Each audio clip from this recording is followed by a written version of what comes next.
2011年秋天的一个清晨，阳光洒在佛罗里达州朱庇特的高档社区阿德莫尔湾。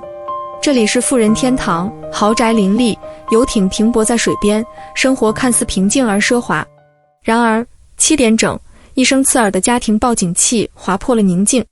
保安员刘易斯·加西亚在3分钟内赶到了一栋海滨豪宅，却发现了一幕令人毛骨悚然的场景。66岁的兰尼·霍维茨倒在浴室的血泊中，身中9枪，手中握着一把手枪。浴室玻璃破碎，血迹斑斑。屋内只有2人，兰尼的妻子唐娜和他们的儿子拉德利。这对母子互相指责对方是凶手。究竟是家庭矛盾引发的悲剧，还是隐藏着更深的秘密？一个神秘的第三人是否悄然逃离了现场？兰尼·霍维茨。兰尼生于1945年，是一位成功的房地产投资者。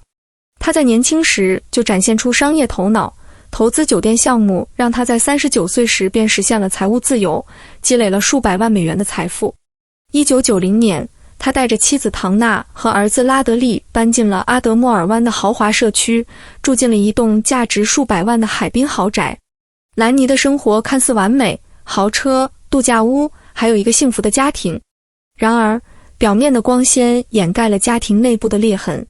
兰尼和唐娜在1967年结婚，两人是青梅竹马，感情深厚。1973年，他们迎来了独子拉德利。表面上，他们是典型的美式成功家庭，但在2001年，这段长达34年的婚姻走到了尽头。唐娜被曝与一名当地保安有染，搬出豪宅，与情人同居了一段时间。然而，离婚协议刚签完，兰尼和唐娜便迅速复合，甚至在几个月后复婚。2011年，兰尼的财务状况开始恶化。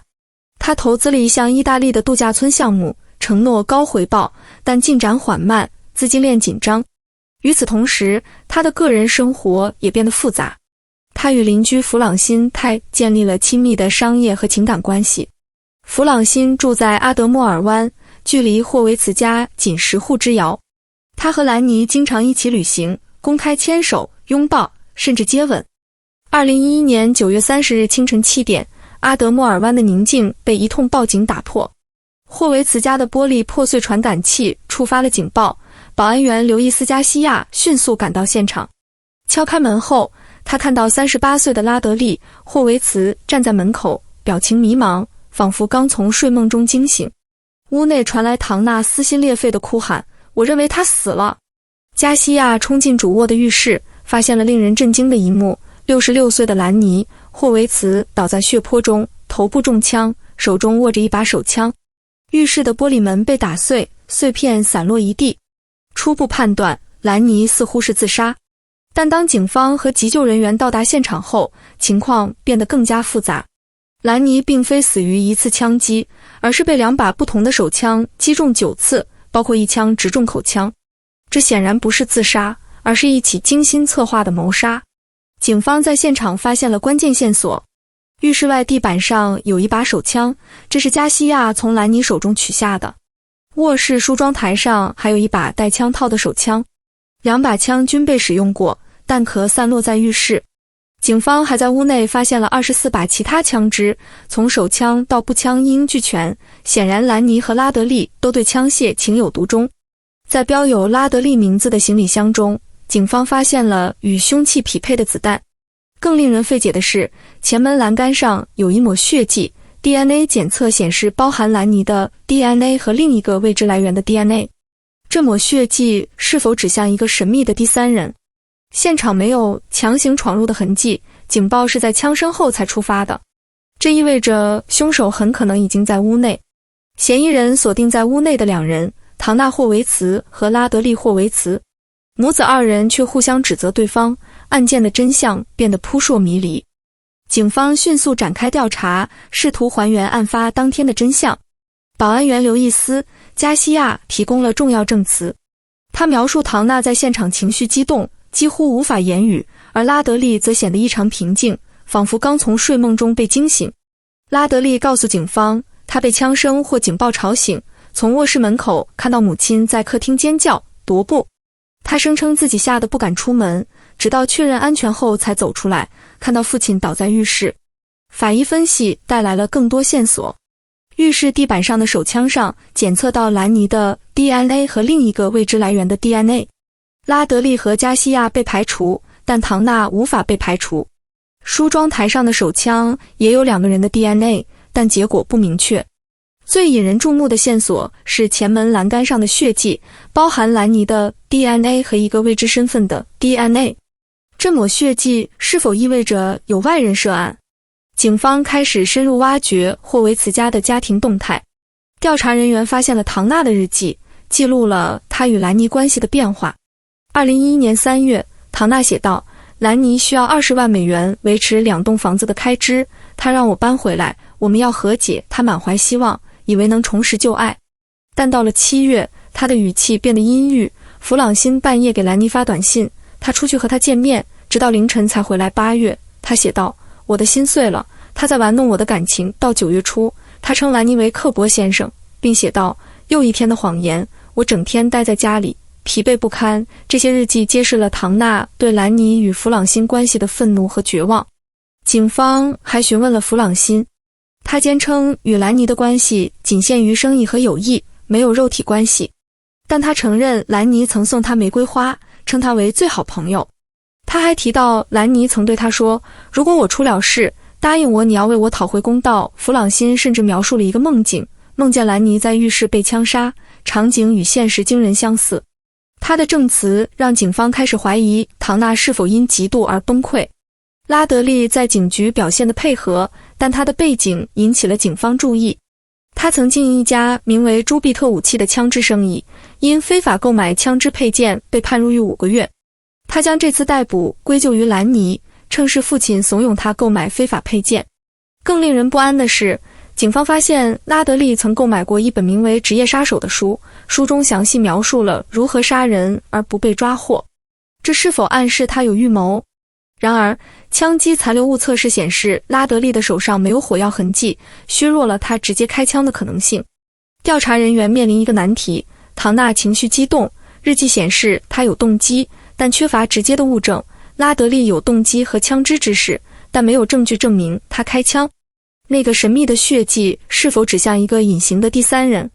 警方决定进一步挖掘，试图破解这个家庭的秘密。唐纳·霍维茨，66岁，兰妮的妻子，曾经的青梅竹马。他与兰妮的婚姻充满了起伏，2001年的离婚和复婚让他身心俱疲。唐纳有精神健康问题，曾多次尝试自残。2011年，他为了与兰妮和解，借给他20万美元，却发现兰妮与弗朗辛关系密切。他的日记展现了一个被背叛、被操控的女人，逐渐走向崩溃。拉德利·霍维茨，38岁，兰妮和唐纳的独子。他曾因非法枪支交易入狱，事业和生活因此受挫。他将这一切归咎于父亲，认为兰妮毁了他的人生。此外，兰妮曾诱导他放弃一份20万美元的保险金，这笔钱最终转给了弗朗辛。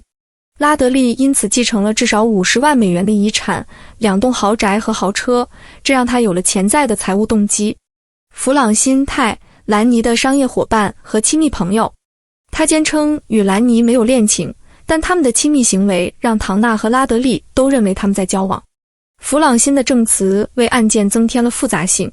他提到兰妮对自身安全的担忧，让警方怀疑他是否预感到了危险。2013年，唐纳·霍维茨被控1级谋杀罪，案件进入审判。检方认为，唐纳在发现兰妮打包行李准备与弗朗辛去北卡罗来纳后，情绪崩溃，拿起2把手枪向兰妮开了10枪，其中9枪命中。他们指出，唐纳在案发当天失去了48%的听力，可能是因为在狭小浴室开枪导致的耳鸣。此外，他在现场保持沉默，拒绝回答问题，检方认为这是有罪意识的表现。检方还强调了唐纳的日记，称他的愤怒和嫉妒是谋杀的动机。他们描述他为被背叛的女人，在发现兰妮的背叛后，决定如果我不能拥有你，别人也别想。致命的一枪，口腔中的子弹，被检方称为愤怒的象征。辩护团队则提出截然不同的理论，真正的凶手是拉德利。他们指出，子弹的轨迹显示射手身高较高，而唐纳身高较矮，难以完成这样的射击。他们还提到前门栏杆上的神秘血迹，称这可能是一个雇佣杀手逃离时留下的证据。拉德利的动机包括对父亲的怨恨和巨额遗产的诱惑。此外，他购买的《职业杀手》一书被辩方用来暗示他可能策划了一场谋杀。拉德利在庭上否认任何涉案行为，坚称母亲无辜。他描述了案发当天听到枪声和母亲的尖叫，称自己被吓得不敢出门。他承认父亲曾操控他放弃保险金，但否认因此杀人。辩方还指出，唐娜的睡衣上没有血迹，而拉德利提到母亲脚上有少量血迹，但被他用纸巾擦掉。陪审团在不到2小时内达成一致，唐娜一级谋杀罪成立。然而，辩方迅速上诉，称检方不当使用唐娜的沉默作为有罪证据。2017年，上诉法院同意此观点，推翻了判决，授予唐娜第2次审判。第2次审判中，辩方坚持拉德利或神秘杀手的理论，但证据不足以支撑。陪审团最初陷入僵局，6人支持有罪，6人支持无罪。法官要求他们次日继续审议。最终，陪审团达成一致，判唐娜2级谋杀罪成立。70岁的唐娜被判处32年监禁。阿德莫尔湾枪击案是一起充满矛盾和未解之谜的悲剧。唐娜的日记揭示了她内心的痛苦和绝望，但她的沉默和听力损失是否真的证明了她的罪行？拉德利的平静、枪支背景和财务动机让他成为可疑对象，但枪击残留物测试和缺乏直接证据削弱了针对他的指控。那个神秘的血迹是外来杀手的痕迹，还是急救人员留下的无意污点？我们可能永远无法得知。唐娜的2次审判反映了案件的复杂性。检方成功描绘了一个被背叛的女人因嫉妒而杀人的故事，但辩方的神秘杀手理论也让人不禁怀疑，真相是否比我们看到的更复杂。拉德利如今已移居海外，试图放下过去。他表示对母亲没有怨恨，但也承认她是他仅剩的家人。这起案件提醒我们，家庭内部的裂痕可能比任何外在威胁更致命。兰尼·霍维茨的死不仅是一起谋杀，更是一个家庭在背叛、怨恨和金钱中崩塌的悲剧。真相或许永远埋藏在那栋豪宅的阴影里。感谢收看本期节目。如果你对这个案件有自己的看法，欢迎在评论区留言。别忘了点赞、分享和订阅，我们下期再见。